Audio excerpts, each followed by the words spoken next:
श्रीरामकृष्ण सुप्रभातम्। ॐ धर्मस्य हानिमपि परिहृष्य शीघ्रं कामारपुष्कर इति प्रतिते समृद्धे क्रामे सुविप्रसदने अभिजातदेव श्रीरामकृष्ण भगवन् तव सुप्रभातम्। बाल्ये समाध्यनुभवक्षितपक्षिपङ्क्तिं सन्दृश्यमेकपटले समवापियेन ईशैक्यवेदनसुखं शिवरात्रिकाले श्रीरामकृष्ण भगवन् तव सुप्रभातम्। नानाविधानयिसनासनधर्ममार्गान् क्रैस्ताय चित्रनियमान् परदेशधर्मान् आस्ताय सैक्यमनयोरनुभूतवांस्त्वं श्रीरामकृष्ण भगवन् तव सुप्रभातम्। हे कालिकापदसरो हृदकृष्टभृङ्ग मातुः समस्तजगताम् अभिसारधाया ऐक्यं सहर्षदरसा परमं त्वयैव श्रीरामकृष्ण भगवन् तव सुप्रभातम्। राकालतारहरींश्च नरेन्द्रनाथम् अन्या विशुद्धमनस शशिभूषणाधिन् सर्वज्ञ आत्मनभयुं त्वमिधासनाक्षिं श्रीरामकृष्ण भगवन् तव सुप्रभातम्।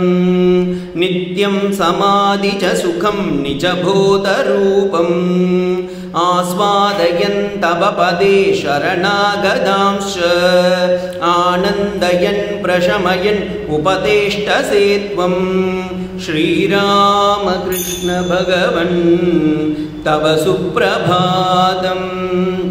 स्वीकृत्य पापमखिलं शरणागतैत्य आजीवनं बहुकृतं दयया स्वदेहे तज्जातते केतनिगवं सहसेन्दनाथ श्रीरामकृष्ण भगवन् तव सुप्रभातम्।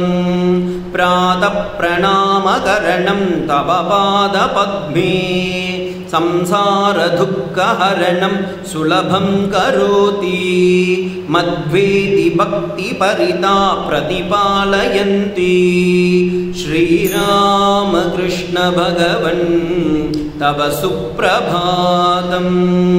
गातुं स्तुतिं स्तव जना अमृतायमाना सम्प्रार्तदर्शनमिदं तव पादयोश्च अन्या नरेश भवितुं मिथिलासमीपं श्रीरामकृष्ण भगवन् तव सुप्रभातम्। सन्ताय दर्शनसुखं शरणागतेभ्यो मोहान्तकारमखिलं त्वमपाकुरुष्व ज्ञानार्कभक्तिजलते सकलार्तिहन्त श्रीरामकृष्ण भगवन् तव सुप्रभातम्। आहैति कीर्तिकरुणा किल ते स्वभावो दुष्टा कठोरहृदया अपि ते भजन्ते त्वामेव सर्वजगतां जननी प्रपात्री श्रीशारदेश्वरि रमे तव सुप्रभातम्। शुप्तांस्तु भारतजनान् स्वच्छभप्रभागै उद्बोधयन् विवसयन् निजधर्ममार्गे प्रोत्साहयन् परमतां प्रकटीकरोषि वीरेश दत्तमहिमन् तव सुप्रभातम्। श्रीरामकृष्ण भगवन् तव सुप्रभातम्। श्रीशारदेश्वरि रमे तव सुप्रभातम्। वीरेश दत्तमहिमन् तव सुप्रभातम्।